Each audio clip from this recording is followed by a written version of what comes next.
Coming to a close in this series of the Beatitudes. My favorite number, Beatitude 7. Blessed are the peacemakers, for they shall be called sons of God. This is one that initially made the most sense to me, but God had to reveal something to me that I looked at wrong for my whole life. And so we're gonna get into it. The first thing I thought about when I read this was, okay, blessed are the peacemakers, they shall be called sons of God. Jesus Christ, one of his names is also the Prince of Peace, and another one of his names is also the Son of God. So to me it was like, that's a no-brainer. Be the more like Jesus, you're an heir. Makes sense. But God had to reveal to me that a peacemaker isn't just someone who values peace or seeks peace out. It's somebody who goes out of their way to keep peace and to keep things unified. And God spoke to me clearly. He said a peacemaker is someone who does anything that God tells them to do in order to create unity amongst God's people.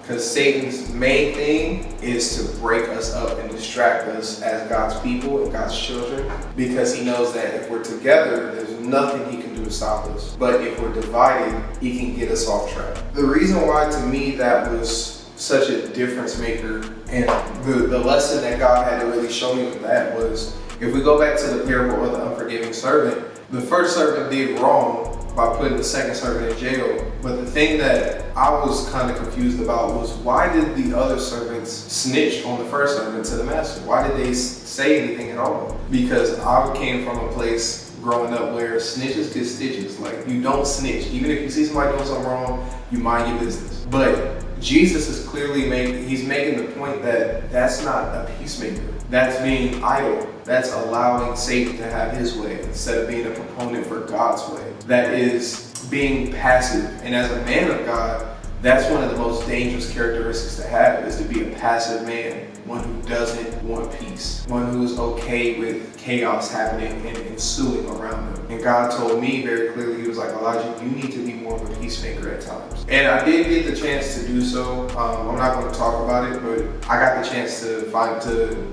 be more of a peacemaker this weekend that just happened. I would challenge you all to do the same thing I did and ask God, what does it really look like to be a peacemaker? Because we all want to be called sons and daughters of God. We all want to be in heaven with God when it comes time. Being a peacemaker is what makes you, that's what makes you a child of God. And so ask God how you can truly begin to seek out peace and be somebody who makes peace and creates unity amongst God's people. So that's my encouragement for you today. And I love you. Peace.